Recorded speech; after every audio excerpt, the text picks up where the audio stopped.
عیسی علیہ السلام به آخر زمانه کې راکوزیږي انشاءالله د قیامت په علاماتو کې به یمه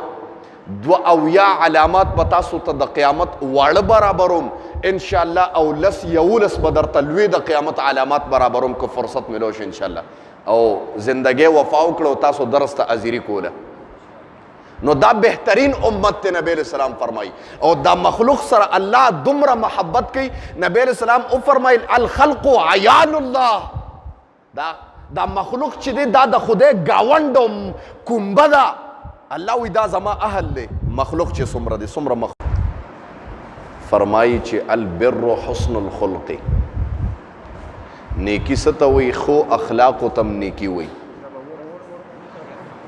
او گناه هغې ته ویل کېږي چې ستا په سینه کې شک پیدا کوي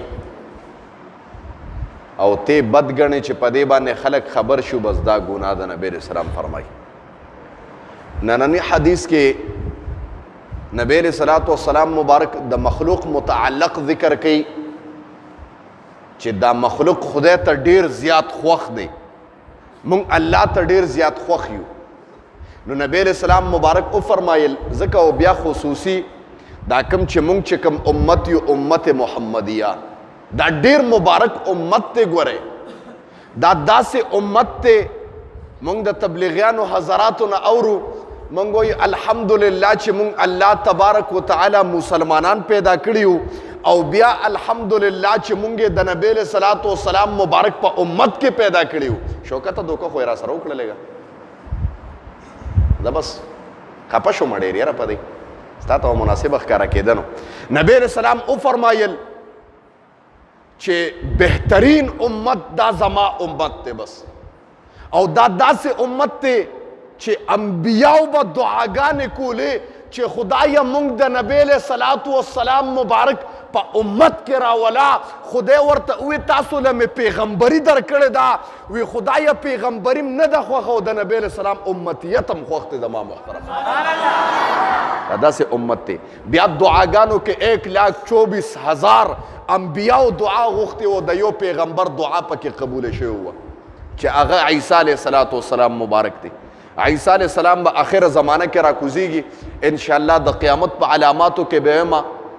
22 علامات به تاسو ته د قیامت واړه برابروم انشاءالله او 11 به درته لوی د قیامت علامات برابروم که فرصت ملو شي انشاءالله او زندګۍ وفا وکړو تاسو درس ته حاضري کوله نو دا بهترین امت ته نبی علیہ السلام فرمایي او دا مخلوق سره الله دومره محبت کوي نبی علیہ السلام او فرمایل الخلق عیال الله دا مخلوق چې دی دا د خدای گاوند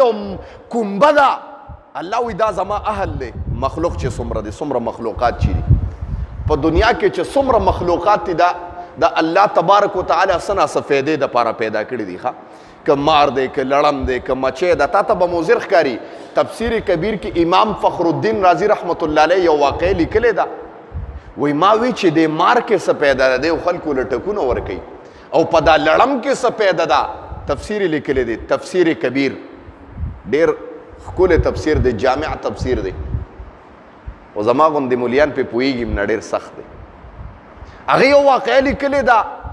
وی ما مشاهده کوله وي یو لړم پسې روان شوم ما وی چې دا لړم څه شي پیدا کوي مړه دا خو مضر دی او الله وی چې متاعا لکم ولانعامکم دا ټول بهیمه څومره زناور چې دي دا مې ستاسو د فایدې دپاره پیدا کړي دي الن کې مار او دغو خلکو له ټکونه ورکوي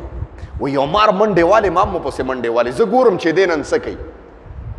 وی روان شوم د سمندر کنارې ته ورسېده وی هلته ودرېده دا لړم وی دی کې یو شمشتی راله د کنارې سره ډال وجنګېده نو دا لړم ورته وروخته دا گویا چې الله دغه دپاره کشتۍ جوړه کړه وی مام کشتۍ ونیوله نن به لړم ګورم چې دی چرته روان دی وی مام کشتۍ ونیوله وی شمشتی ډال وجنګو هغه بلې کنارې سره لړم ته ودانګل جي ما مو پسې ودانګل لړم منډې والې چې مې وکتل سارا کې یو سړی پروت و ودو ما وی ښه خدای پاک د ده د مرګ دپاره د کوم ځای نه راولېږه وی زه ورپسې روان شوم وی چې ورمنډه مې کړه ومې کتل د دغه سړي د سینې د پاسه مار پروت دی او گویا چې څنګه یې ټک ورکو دا لړم ورغې مار له ټک ورکو مار یې مړ کړ وی هغې هغه مار داسې څس غوندې کوي که نه زهر چې اولی پاړوګانو ته پته ده وی هغه چې راپاسېده لړم وله ټک ورکړو مارې مړ کړو لړم روان شه داسې وی ما وی ښه دا الله تبارک وتعالی د سمندر د هغه طرف نه د جان د بچو دپاره رالیږلی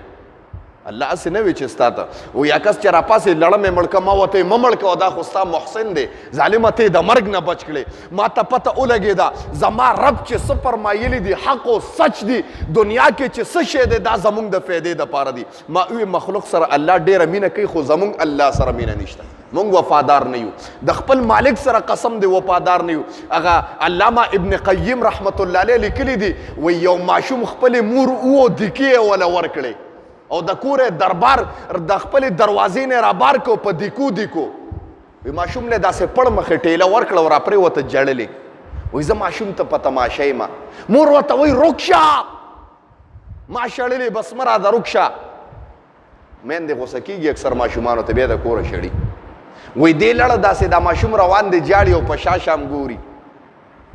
وی ډېرې سلګې وی زم ورپسې روان وم ومې کتل یا ماشوم چوک کې ودرېده واپس راغی بیا خپل درشلې ته کېناسته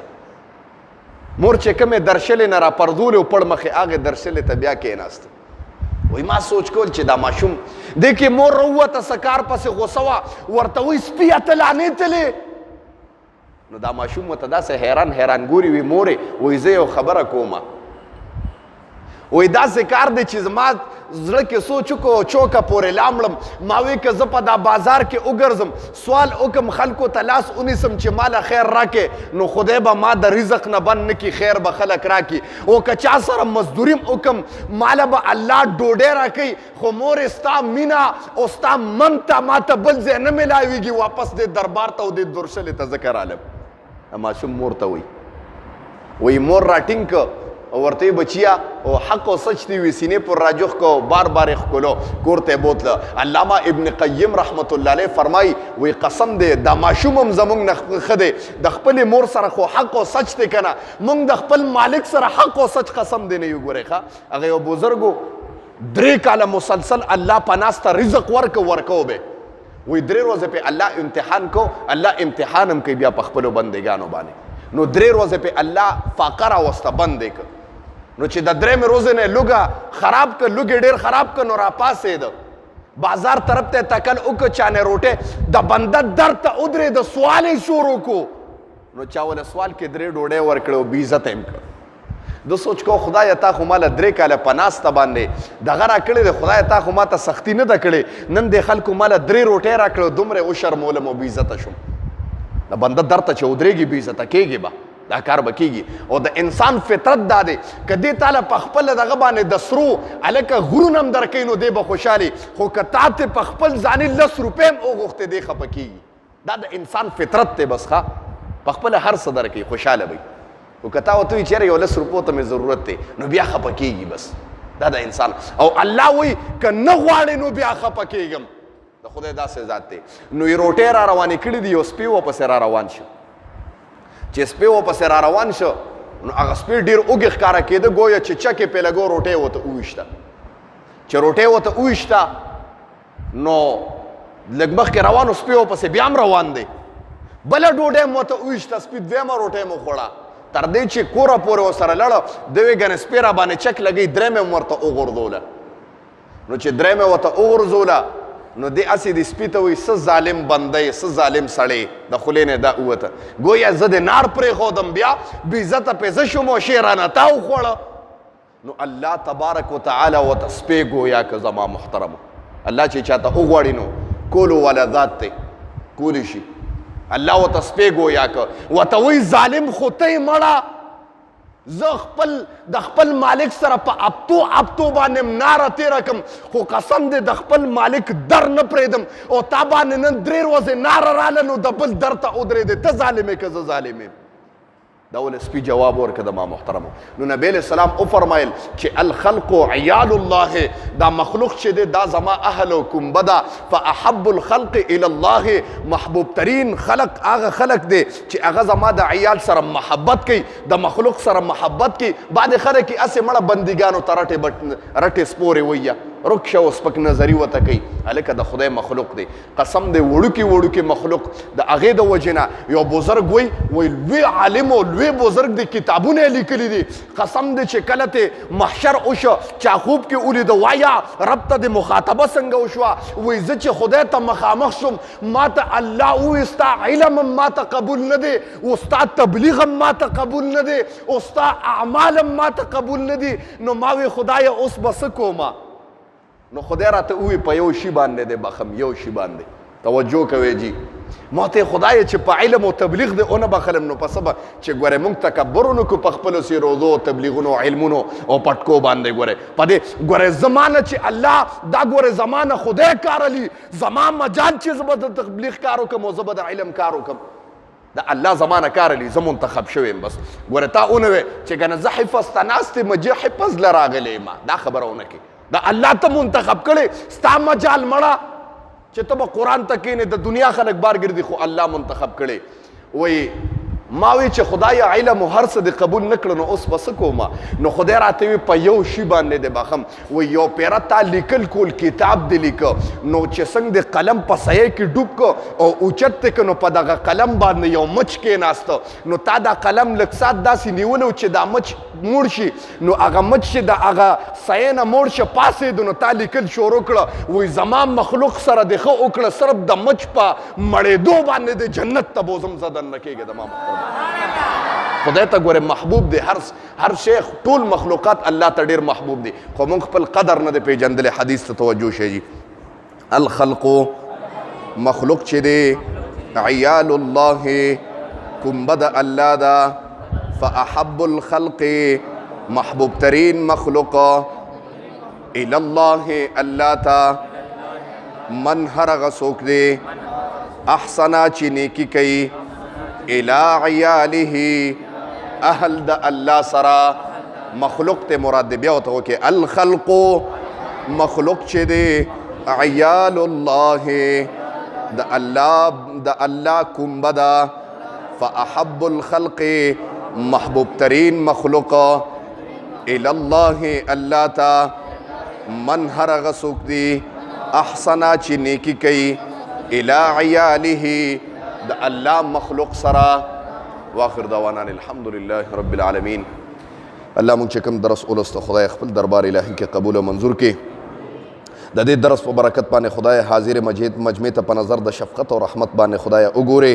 الله دې کې سپینګری دي ماشومان دي خدایا نوجوانان دي طالبان دي علما دي ستا در ته راغلي دي ستا د محبوب کتاب له راغلي دي خدایا دې نوجوانانو ماشومانو ته په نظر د رحمت باندې وګوره الله ماشومان دي با عمل عالمان او حافظان کا الله کوم چې سپینګری دي خدای په عمر کې برکت واچوه الله څوک چې د دین کار کې تبلیغیان دي مجاهدین دي صوفیا دي خدایا الله تی محافظ شه کمې خویندې میندې چې خدای زما دا درس اوري الله د دې د لوپټو د عزتونو خدای محافظ شه الله دا درس ته د کلي دپاره د جنت ته دننه کېدو شفاعت او ټیکټ خدای وګرځوه الله موږ ډېر عاجزان یو فقیران یو خدای دې کې کاروباریان ناست دي خدای کاروبارونو کې برکت واچوه چا باندې قرضونه دي خدای قرضونه په خپل دست قدرت ختم کا چا باندې څه قسم مشکلات دردونه مصیبتونه دي خدای په خپل دست قدرت ختم کا الله د چا څه قسم پریشانی دي الله ته په زړونو باندې قادر خدای پریشانی ختم کې خدای دا کړي د هر قسم آفات او بلیات او اتفاقی حوادث او تانو کچرو هسپتالونو نه خدای وساته